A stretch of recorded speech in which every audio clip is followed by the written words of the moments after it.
Taxi driver theory test, practice test 2. Question 1. At a junction, what shape is a stop sign? A. Circular, B. Rectangular, C. Triangular, D. Octagonal. The correct answer is octagonal. The stop sign is the only road sign that is octagonal. This is so that it can be recognized and obeyed even if it is obscured, for example by snow. Taxi driver theory test, practice test 2. Question 2. Where should you take particular care to look out for motorcyclists and cyclists? A. When turning at junctions. B. On dual carriageways. C. On one-way streets. D. At zebra crossings. The correct answer is A. When turning at junctions. Defensive driving. Take extra care if your path crosses or joins the path of other road users.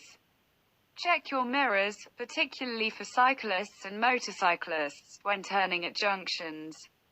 They can approach very quickly from behind and are less easy to see than a larger vehicle.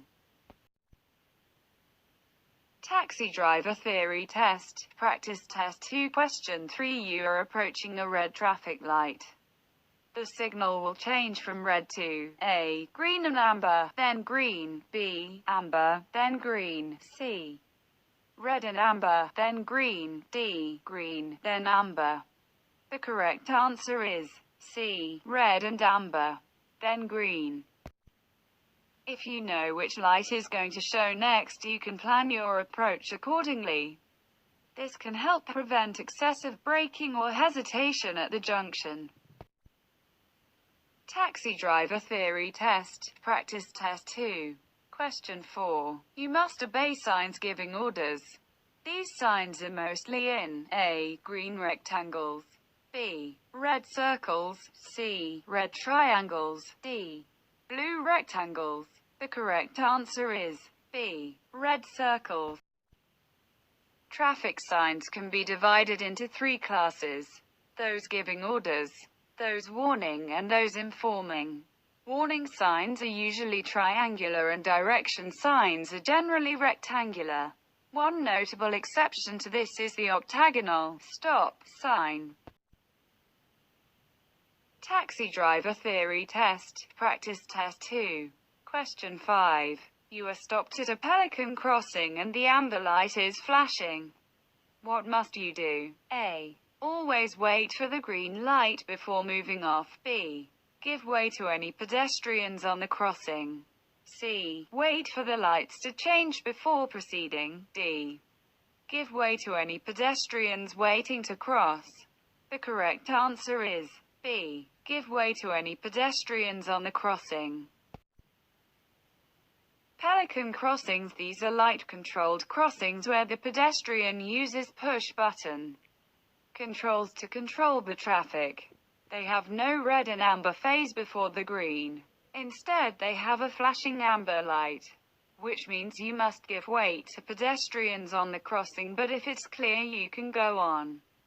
The crossing area is shown by studs and a stop line marks the place for drivers to stop when it's necessary.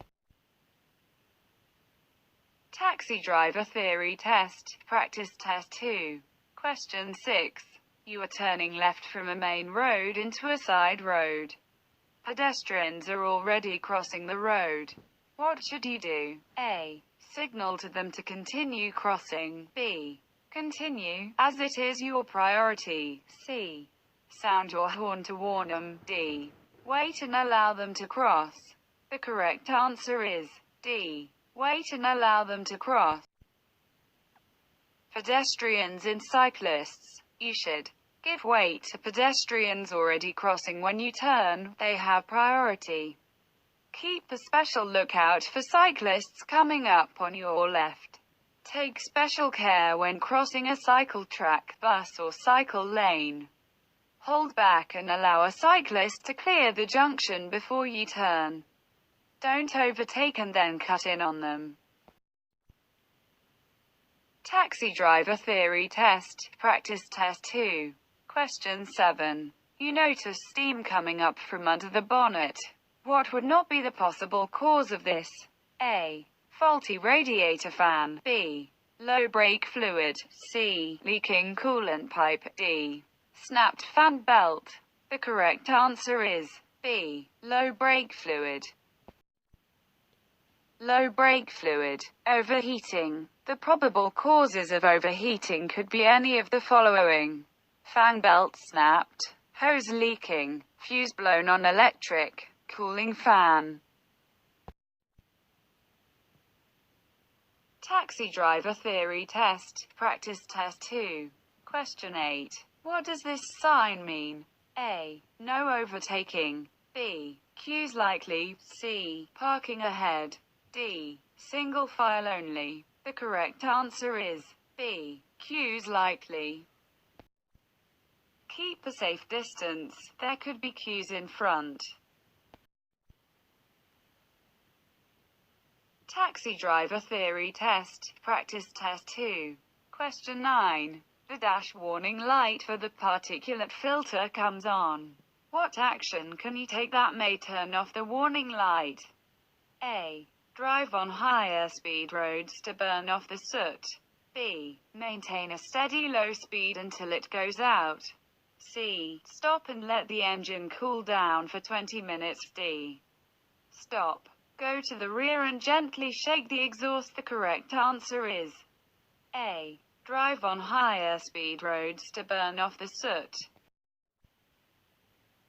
Some warning lights, if they remain on, must be checked out immediately. Oil, seatbelt, and airbag, etc. If possible, you should stop somewhere safe and convenient and try to find the cause. You should also check your vehicle's handbook for further information. Others, such as the particulate filter warning light, advise that action is required, but not necessarily immediately. If this light is illuminated, it means that the particulate filer is upwards of 45% blocked with the soot residue from the burnt fuel from the engine. Depending on the make and model of your vehicle, there are a number of actions you can take to extinguish this light. One such example is to drive your vehicle for a short time on higher than normal speed roads, such as a motorway, where the exhaust temperature can be raised sufficiently to burn off the residue, which should extinguish the light. You should, however, consult your vehicle's handbook for the appropriate action for your type of vehicle. Taxi driver theory test, practice test 2. Question 10. A pelican crossing that crosses the road in a straight line and has a central island must be treated as A. One crossing in daylight only. B. One complete crossing. C. Two crossings during darkness. D. Two separate crossings. The correct answer is B. One complete crossing. The lights that control the crossing show to both directions of traffic. If a pedestrian from either side is still crossing when the amber light is flashing, you must wait. Scenario. Please carefully watch and listen the following scenario and then answer questions 11 to 15 which follow. Prior to starting duty, you carry out a check of your vehicle. Access to the passenger seating area is by the sliding doors on both sides of your vehicle or by the double doors at the rear. You realize the electric wheelchair ramp at the rear is defective. You have been having problems starting your vehicle first thing every morning, so you replace the vehicle battery. Your first appointment is a party of 12 and 13-year-old school children going to their school prom. You pick them up at various locations and take them to the venue, stopping on the near side of the road next to the curb. On the way, the teenagers start moving around in the rear of the vehicle. To date, you have attended 2 periodic training courses, one lasting 7 hours and one lasting 5 hours. You have another one scheduled for next week, which meets the minimum time requirement. Taxi drivers theory test, practice test 2. Question 11. When should you have the defective item on your vehicle repaired? A. After you have finished your shift. B. Leave it as you never use it. C. Wait until the next service appointment. D. Before starting duty. The correct answer is D. Before starting duty. Ensuring that daily walk-round checks are carried out will enable you to find any defects that could become a problem and cause the vehicle to break down or be driven while illegal. The time taken to complete a thorough check will be less than that required to organize repair or replacement while out on the road. Checks need to be made before you start up the vehicle or begin a journey. The consequences are too great to risk driving a vehicle with defective parts.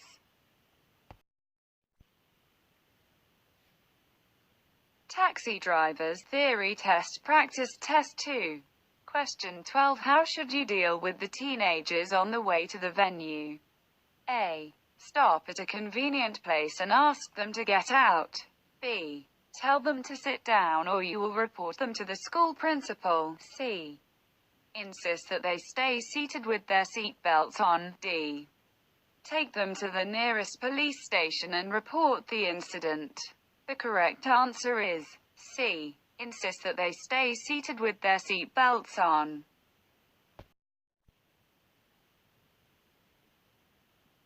The driver must ensure that all children under 14 years of age in cars, vans and other goods vehicles wear seat belts or sit in approved child restraint where required.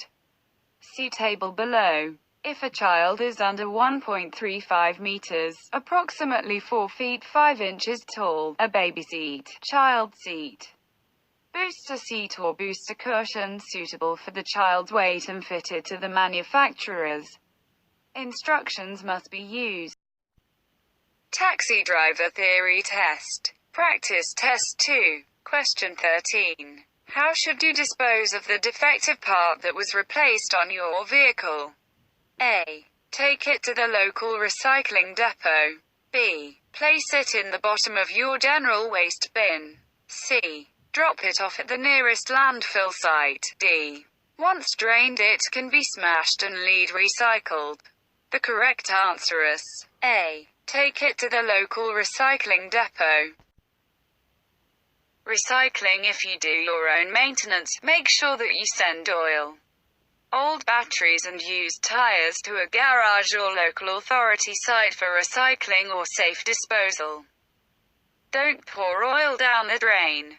It's illegal and could lead to prosecution harmful to the environment. When you drop your passengers off, which is the safest exit for them to use? A. They can use any door. B. The near side sliding door. C. The rear double doors. D. The offside sliding door. The correct answer is B. The near side sliding door. Once you completed the third training course, how many hours of periodic training have you completed in total? A. 15 hours 30 minutes. B. 16 hours 30 minutes. C. 14 hours. D. 17 hours. The correct answer is C. 14 hours.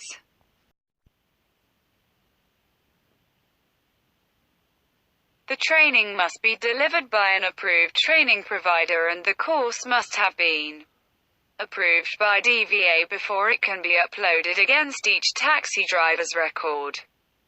If after 5 years you have not completed the minimum 35 hours training, your taxi license will not be renewed. These courses have a minimum legal duration of 3 hours 30 minutes. Any course which does not comply with the legislation cannot be attributed to periodic training and uploaded against a driver's record. In addition, if a course exceeds the minimum period but falls short of the next acceptable time period of 7 hours, i.e., any time between 3 hours 30 minutes and 7 hours, the extra time cannot be attributed towards an individual's periodic training record.